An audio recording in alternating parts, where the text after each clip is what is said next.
बच्चों, जब हम कैपेसिटर को डीसी सोर्स के अक्रॉस कनेक्ट करते हैं तो करंट बहुत शॉर्ट टाइम के लिए फ्लो करता है, उतने टाइम के लिए जितने में ये कैपेसिटर चार्ज हो जाए।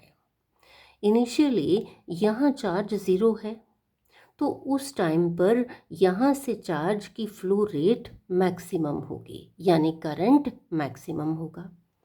फिर जब यहाँ चार्ज कलेक्ट हो जाता है, मैक्सिमम चार्ज कलेक्ट हो जाता है, तो क्या है कि एक प्लेट पॉजिटिव हो गई, दूसरी नेगेटिव।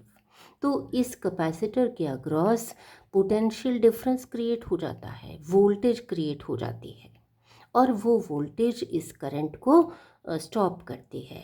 या हम ऐसे कहें कि यहाँ जो चार्ज कलेक्ट हुआ वो चार्ज इधर से आने वाले चार्ज को रोकेगा। यानी बिगिनिंग में जब यहाँ चार्ज ज़ीरो है तो यहाँ से जो करंट फ्लो कर रहा है वो मैक्सिमम है और potential difference across capacitor is zero. और बाद में जब यहाँ चार्ज मैक्सिमम हो जाता है तो करंट ज़ीरो हो जाएगा और potential difference maximum. Means there is a phase difference of pi/2 between current and voltage. Current leads the voltage by pi/2. यहाँ करंट सोर्स है और पोटेंशियल डिफरेंस या वोल्टेज उसका इफेक्ट है। आइए अब जानें कि जब हम कैपेसिटर को एसी सोर्स से लगाते हैं तब क्या होता है। कैपेसिटर तब भी लिमिट करता है करंट को, but it doesn't completely prevent the flow of charge.